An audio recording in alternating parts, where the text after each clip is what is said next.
दोस्तों नमस्कार, मैं राम सूरत यादव। आज हम जो खबर बताने जा रहे हैं, राजनीति में अब तक की सबसे बड़ी खबर और इतिहास में इतनी बड़ी खबर आपने नहीं देखा होगा।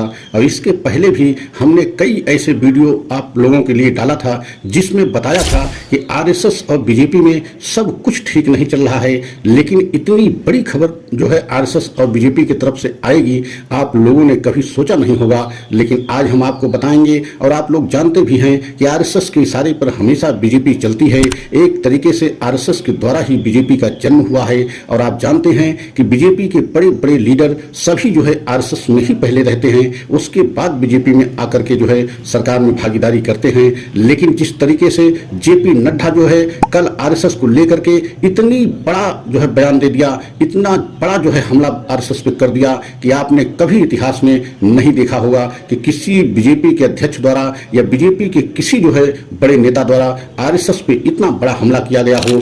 स्पष्ट तौर से जो है बीजेपी के अध्यक्ष जेपी नड्डा ने स्पष्ट तौर से कह दिया कि हम आरएसएस के भरोसे नहीं, बीजेपी चुनाव जीतने में पूरी तरीके से सक्षम है। लेकिन अब जो खबर नागपुर से आ रही है, जो है आरएसएस मुख्यालय से आ रही है, वह और चौंका देने वाली खबर आ रही है कि पूरी तरीके से आरएसएस इस बार नहीं चाह रही है कि बीजेपी किसी तरीके से चुनाव जीते। और हमने इसके पहले जो वीडियो डाला था उसमें यह भी बताया था कि आरएसएस जो है इस बार प्रचार प्रसार बिल्कुल जमीन पर दिखाई नहीं दे रहा है। और यही कारण है कि बीजेपी की हार इस बार लगभग होना तय माना जा रहा है, क्योंकि 2014 और 2019 में आपने देखा था आरएसएस कितना बढ़ चढ़ के प्रचार प्रसार किया था। लेकिन इस बार आरएसएस बिल्कुल जो है प्रचार प्रसार में भाग नहीं ले रहा है। और आप जानते हैं कि बहुत बड़ा संगठन आरएसएस है, पूरे देश के गली गली मोहल्लों में गांवों तक फैला हुआ आरएसएस संगठन है। और आरएसएस अगर जो है चुनाव प्रचार से दूरी बना लिया तो क्या आप कल्पना कर सकते हैं कि प्रधानमंत्री मोदी तीसरी बार चुनाव जीत सकते हैं या बीजेपी तीसरी बार चुनाव जीत सकती है? बिल्कुल नामुमकिन है। लेकिन जिस तरीके से कल जो है जेपी नड्डा बीजेपी के अध्यक्ष ने जो है हमला आरएसएस पे किया और यहां तक कह दिया कि हम स्वयं जो है सक्षम हैं, बीजेपी सक्षम है, चुनाव जीतने में आरएसएस की मदद की आवश्यकता नहीं है, तो इसका संकेत क्या हो सकता है? इसका अर्थ ये निकाला जा रहा है कि अब आरएसएस और बीजेपी में सब कुछ अच्छा नहीं चल रहा है, अंदर ही अंदर बहुत ज्यादा तलखी बढ़ गई है।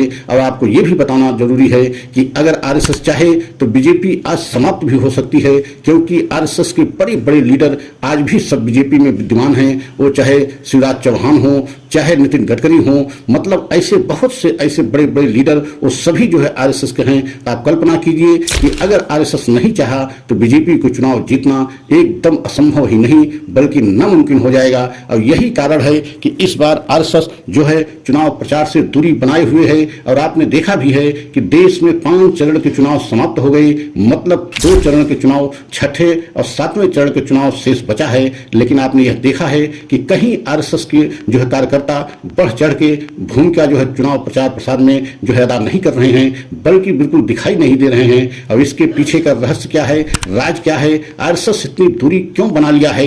इसका मतलब है कि आरएसएस का सीधा कहना है कि प्रधानमंत्री मोदी ने 10 वर्ष मनमानी तरीके से शासन चलाया और आरएसएस को कहीं जो है विश्वास में नहीं लिया। और यही कारण है कि आपको यह भी बताना जरूरी है कि आरएसएस से ही जो है आए हुए प्रधानमंत्री मोदी भी हैं, एक तरीके से आरएसएस प्रोडक्ट मोदी जी हैं।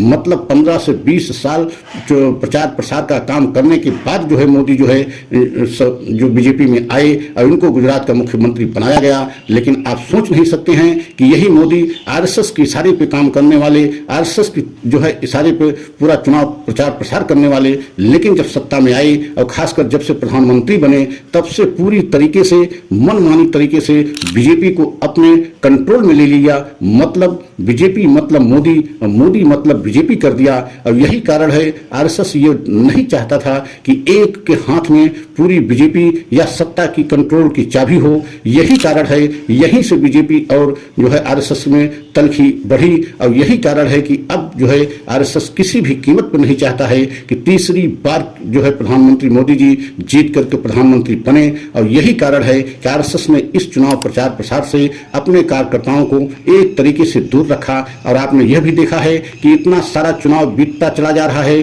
बीतने के करीब आ गया है, लेकिन मोहन भागवत के द्वारा भी कहीं एक टिप्पणी आप नहीं देख रहे हैं। इसका मतलब है कि आरएसएस और बीजेपी में अंदर ही अंदर खाने बहुत ज्यादा जो है तलखी बढ़ गई है। एक तरीके से एक दूसरे को पूरी तरीके से बैकफुट पर लाने के लिए आरएसएस ने पूरी अपनी ताकत झोंक दी है। और आपको यह भी बताना जरूरी है कि अगर आरएसएस नहीं चाहता तो ये निश्चित है कि बीजेपी के चुनाव में जीत पाना नामुमकिन ही नहीं बल्कि असंभव है। लेकिन अब जिस तरीके से बीजेपी के अध्यक्ष के द्वारा बयान दिया गया है आरएसएस को लेकर के, और आरएसएस पे जिस तरीके से हमला किया गया कि आरएसएस के बगैर भी बीजेपी चुनाव जीतने में सक्षम है, हमें जरूरत नहीं है आरएसएस की मदद की, तो आप समझ सकते हैं इसका मतलब है कि बहुत ही ज्यादा अंदर ही अंदर जो है तलखी बढ़ गई है। और अन्यथा जो है बीजेपी अध्यक्ष को इस तरीके से बयान न देना पड़ता। तो आप कल्पना कीजिए कि अगर आरएसएस ही नहीं चाह रहा है तो मोदी की वापसी तीसरी बार होना एकदम संभव नहीं दिखाई दे रहा है। और यही कारण है कि इंडिया गठबंधन की इस समय लहर दिखाई दे रही है। अगर हमारा यह वीडियो अच्छा लगा हो